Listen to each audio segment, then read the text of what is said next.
Hi guys, this is Anthony again.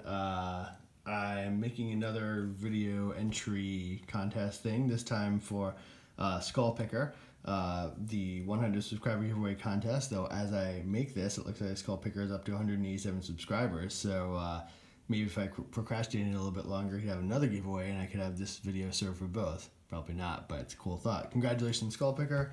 Yeah, so I think this is the Lock Lab tour, such as it is.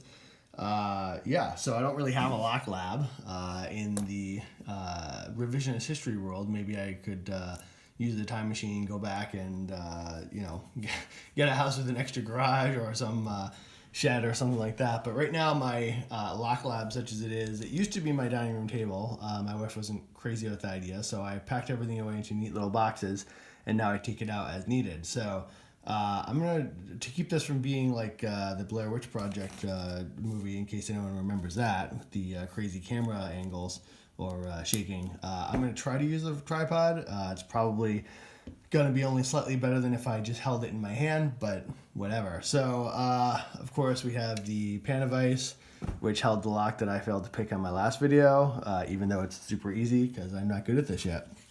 My current collection of main picks. It's mostly Peterson. There's some tool stuff in here. Yeah, there's some tool stuff in here, definitely. Even I think that's a Sparrow's worm rake, but yeah, I'm very happy with the tool rakes. And of course, the Peterson stuff is awesome. Anyway, so those are my picks. I have two pinning trays. This is sort of the main one. There's one that I got 3D printed one a while ago. I'm also trying to impression a padlock that a friend of mine got. Not actually sure where that padlock is. It was in the vise for a while. Anyway, that's somewhere around here. Oh, here's that padlock. It's in the other vise, the table vise. So I'm trying to impression this, even though I understand the impressioning. Night Owl has a great impressioning video, so do a few other people. But anyway, I'm trying to work on that. I haven't gotten very far. I think here's the key. I think I drew my lines and I've notched down a few. Maybe I'll make an impressioning video somewhere down the line. That's actually a good idea, especially if I can do it. That would be a big bonus. A random key gauge that I was using for the impressioning, because it's for a guard padlock, and that seems to use, I think, maybe it was an M16 or M11 blank. So anyway, and a little magnifier thingy that I ordered for that, which seems to work pretty cool so far. Again, the proof will be if I actually get it working. This is the second guard padlock that I got to try to help me figure out the key blank. But anyway, that's all a little side project. Maybe happen today. Then, of course, we have the obligatory collection of locks. Yeah, so here's some of those locks. This is sort of the miscellaneous catch-all box at the moment. That might actually be the lock box that I mentioned in the previous video. I think it might be. Anyway, yeah, that was the Doug 100 subscriber video that I mentioned, and a recent lockout tagout lock that I got, which will be quite a long time before I can tackle that baby. But I have it. So, and then I am a member of my Tool Boston chapter, so I actually went to their meeting a couple days ago. And Emma, who was running the chapter, is departing for the West Coast, so thank you to her for being friendly and helpful and awesome. But yeah, so she also gave me at a previous meeting this collection of padlocks, which are pretty much beyond me at this moment. But anyway, pretty awesome. They were going to discard it, and I said, well, I'll take it. So that worked out well. Then moving over to some lock-picking tools, or lock-related tools anyway.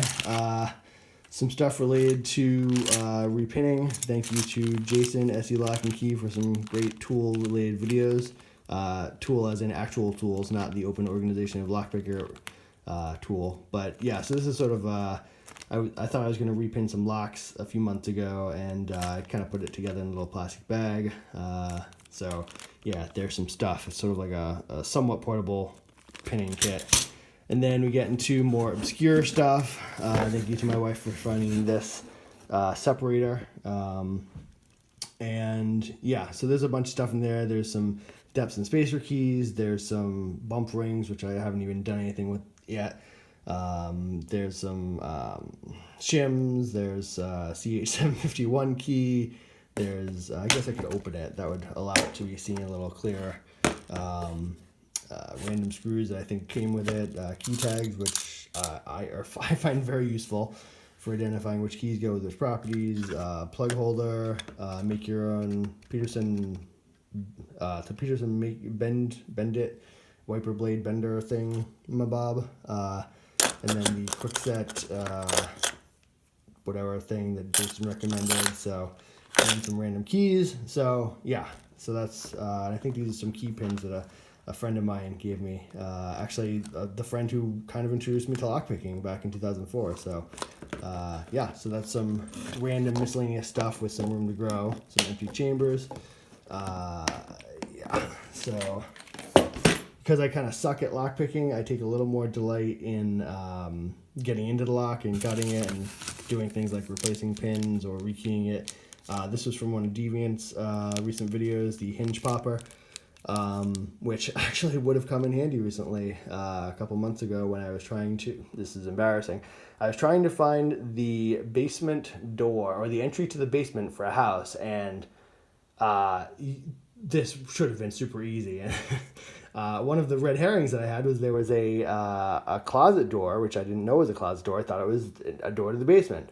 And I couldn't get it open because there was a mold problem in the house and all the doors had swollen and yada yada. I ended up trying to get the pins out, the hinge pins, which I did succeed with, but also did not help because the door itself was swollen. But anyway, this is a hinge popping tool from one of Deviant's recent videos, and I think I got it from redteamtools.com or something like that. So then we get into basically extended stuff. This is, I think, a plug spinner, HPC plug spinner.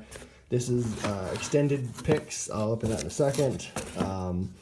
This is mostly empty at the moment. I'll get to that in a second. My first gauge. This came in handy recently for helping get another lockbox off of a friend's rental. He actually had two lockboxes because he forgot the combination to the first one, and so he just used this one on the one that he did know the combination to. And I was able to help him get the first one off. He said, it's not a big deal, but if you want to do it, go for it. It's slightly embarrassing that I have this lockbox I can't remove because I don't know the combination. Anyway, so that came in handy. That's the Peterson mini knife. Some plug followers. I think those are Sparrows. First pinning tray. 3D printed from who knows where, random person placed on eBay. This is I think that's digital caliper. I actually have a toolbox in the corner that I'm not even going to pull out. It's got some random tools like Knipex stuff, a lot of stuff based on recommendations from Jason, SE Lock and Key, thank you. Bump hammer, I suck at bumping. I don't think I've ever successfully done it in my life yet, but I haven't tried that hard. So, and I also know you don't really need a bump hammer, but whatever. Anyway, and some .018 Euro picks I just recently got, haven't even really used. But yeah, so, and then that is an ancient and old Irish easy pick gun. I don't think it's Irish, that's a very old reference. These were digital calipers, I think. So anyway, yeah, let's put some of this stuff back. The extended, let's see, extended, maybe we could actually do the tripod-y thing here. Oh, no we can't. Anyway, let's do, yes, all right. So this I'm still kind of filling up. This is kind of like the overflow, like stuff I won't use very often. Just some random picks I haven't. This I could possibly see using a little bit more at some point, but I'm just not that good. And I think these might be, oh, these, let's see. I don't know why I have this one. These, the blue ones are .15, which I actually got because of one of Lockpicking Lawyer's videos about an easier way to bypass lockboxes. Which was part of my helping my friend out project, but they came too late. I ended up using the classical method anyway, with the Peterson mini knife. So yeah, and this is like a Euro torsion. I haven't done anything with Euro cylinders, but at some point I will expand. And this is a great tool that I don't really fully use yet at all. But I think Locknoob, I want to say, yeah, I think it's Locknoob, has a great video, and then Dalp, Dark Arts Lockpicking also had a great review of this as well. Because I mean, I got this and like, looks cool, no idea how to use it. So it's actually a combination of American and Euro style. It's useful for both types of locks, which is why, depending on what variety of stuff you do, you might not. I think the conclusion I came to after watching Lock Noob was like, oh, so I'm probably only going to use like 2 or 3 of these things. But I guess that holds some plug. Go watch their videos. They're very helpful, very useful. Yeah, and then these are some extra tool rakes. I think I have 1 or 2 of theirs in my main pick kit. And then these are kind of like overflows just because you can only fit so much in one kit. But anyway, I think this is a pretty high quality pouchy thing, but it smells like oil. I don't know if it's based on the fact that it's plastic or the factory it was made, but it smells strongly of oil, which I kind of thought would wear off, but maybe not being cooped up in a box. I don't know. It's fine, but whatever. That's probably a factory thing. So yeah, so this is my room to expand stuff, less used currently stuff, and then this is my mid-range, less frequently used stuff. Yeah, so these are some jigglers. These are I think the Peterson Flat 5. This is what should we call it? Not a bypass, probe tool. I forget. Deviant mentions it in his videos. I may have even gotten it from Red Team Tools. It's sort of a cheaper version of the Peterson mini knife. This is some kind of alternate tensioner. It actually seems to work good for like smaller padlocks and whatnot. And then we just have some random longer tension tools. This looks crazy interesting. I don't know why. I don't think is this a key extractor? I don't even know. It might be a key extractor now that I look at it. I was thinking it was a rake, but and then here's my one. I think this might be my only key extractor, although I may have gotten a few others after watching some CLK videos, CLK supplies. I suspected if I do enough in real estate, sooner or later there will be a stuck key, and so that will be mildly useful. And then this is some kind of reach deep in the lock, reach thing that I don't know. I'm glad I have it. I don't see using it right now, but someday I'll be happy to have it. And these are some wafer lock picks, which are beyond my current ken. So that will not be used anytime soon, but I have them. And then these are some comb picks. I labeled them because someone might be the lockpicking lawyer, maybe Deviant. Actually, it might have been Bosnian Bill. It probably was Bosnian Bill. They had a video about comb picks and said, yeah, the thing is you can't really easily tell at a glance, like, because, they kind of blend together visually, how many pins there are. So whatever, I have a label maker, I like to use it. There it is. And then I have some, I guess I do have additional, this is in foam, that's why it's tucked down there. Those are additional key extractors from CLK. Some bypass tools, which I haven't even done anything with, to be honest. A very small mini project would be figuring out how to use those. I understand the concept. You reach in past the pin stack and find the release latch or whatever. And a few other shims. But again, this is sort of this is like the first level overflow of stuff. And someone once said, maybe it was Bosnian Bill, that a nice feature of a case for picks is to have a little flap over the top, so that things don't go rushing out. 100% on that. I agree. So anyway, I'm going to try to carefully fold this up using the power of gravity.